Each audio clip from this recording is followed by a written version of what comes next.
এখন আমি যেই জায়গায় দাঁড়িয়ে আছি, এই জায়গাটা যেই সুন্দর ঘরটা দেখতেছেন, পরিপূর্ণ একটা ঘর, এই ঘরটা ছিল না। এখানে একটা কুঁড়ে ঘর ছিল। সেই ভিডিওটা আপনাদেরকে সাথে যখন শেয়ার করি সোশ্যাল মিডিয়াতে, আপনারা সাহস দিয়েছিলেন যে এইখানে যেই বসবাস করতো এক স্বামীহারা এক বিধবা বোন, এতিম দুইটা বাচ্চাকে নিয়ে এবং শাশুড়িকে নিয়ে, আপনারা বলছিলেন তাদের জন্য একটা থাকার ব্যবস্থা হয়, সেই জন্য আপনারা সাহস দিয়েছিলেন, আপনারা এগিয়ে আসছিলেন বলেই আজকে এই সুন্দর ঘরটা হয়েছে। ঘরের কাজ আলহামদুলিল্লাহ কমপ্লিট। এই ঘরটা তৈরি করতে টোটাল খরচ হয়েছে 1,63,350 টাকা। আর এই ভিডিওগুলো তৈরি করতে যখন বিকাশ নাম্বার শেয়ার করি, আপনারা সাহায্য পাঠাইছিলেন 2,948 টাকা 27 পয়সা।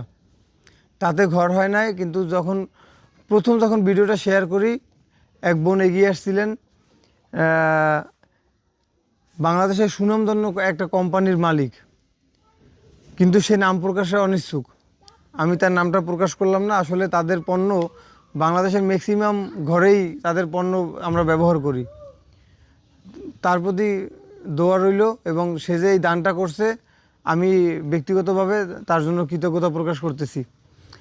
এই ঘরের মধ্যে যদি দেখাই, আসেন আপনারা। আপা আসবো আসবো আপা? ও, কাজ করতেছেন? যাক আলহামদুলিল্লাহ। মানে কেমন লাগতেছে? এতদিন তো যখন ঘরটা তৈরি করছি তখন তো এইখানে আসলে পানি পড়া ছিল একদম। আসেন ভাই, ক্যামেরা নিয়ে ভিতর আসেন। একটা সময় তো আসলে এই যে মাটি, এখানে এখন যে শুকনো মাটিটা, এই মাটিটা শুকনা ছিল না। তারা যেখানে ঘুমাইতো সেই জায়গাটায়ও পানি পড়তো। বৃষ্টি পড়লে তারা অপেক্ষা করতো যে কখন বৃষ্টি থামবে এবং কোন জায়গাটায় বৃষ্টির পানি পড়ে না সেই জায়গাটায় যে একটু আশ্রয় নিবে, ঘরের এক কর্নার হয়তো ওদের বসে থাকতো। এখন আপনাকে সেই ঘরটা হয়েছে, আপনার কেমন লাগতেছে? অনেক ভালো লাগতেছে। ভালো লাগতেছে।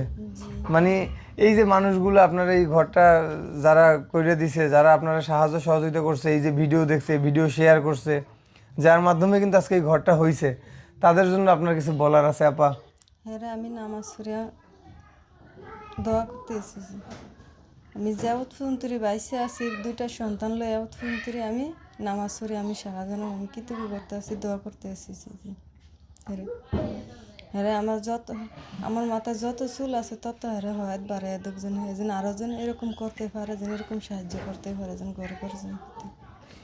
আসলে বলতে কি, এই যুগে আইসা একটা ইয়ং মানুষ সে স্বামীহারা হয়েছে, এই যে একটা কষ্ট, থাকার জায়গার অভাব, খাবারের কষ্ট, সেই জায়গা থেকে যে আপনারা এগিয়ে আসছেন, তার যে আজকে একটা থাকার মতো একটা ঘর করে দিয়েছেন, উপরে থেকে পানি পড়তেছে না, সত্যি আপনাদের প্রতি কৃতজ্ঞ।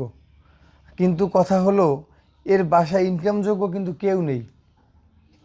আপনারা যদি চান যে এই মানুষটার পাশে আরেকটু দাঁড়াবেন, সে যেন 3 বেলার জায়গায় 1 বেলা খেয়ে ওই বাচ্চাদেরকে নিয়ে, সন্তানদেরকে নিয়ে, দুইটা এতিম বাচ্চা, ওরা একটু ভালো থাকবে, সেই ব্যবস্থাটা করে দেন। আসলে আপা, আপনার মেয়ে তো এখনও অসুস্থ, জ্বর হয়ে বিছানায় পড়ে আছে তার মেয়েটা, কিন্তু ডক্টর দেখাইতে পারে নাই। আমরা যখন সকালে আসছি দেখে আমাদের কাছে খারাপ লাগছে এটা, যে মানে সে কিভাবে ডক্টর দেখাবে? সে তো 3 বেলা খাবারই খেতে পারে না, মানুষের দিকে তাকাই থাকে।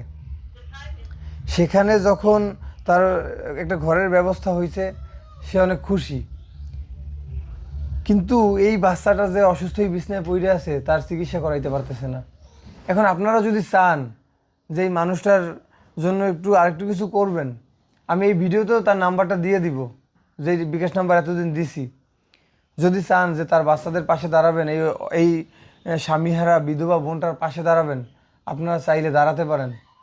আর দেখেন এই যে ঘর, আসলে ওইভাবে কিন্তু ঘরের মধ্যে কিছু নেই, তাদের থাকবেই বা কীভাবে? এই যে ঘরটা যে তুলে দিছি, দেখেন একটু ক্যামেরাটা নিয়ে আসো ফারাবি। এই হলো ঘরের অবস্থা। এই যে দেখেন, এই একটা খাট আছে অবশ্য ঘরের মধ্যে, এই হলো খাটটা। এই যে তাদের অবস্থা, আমরা যখন আসছি, এই হলো তাদের ঘরের অবস্থা।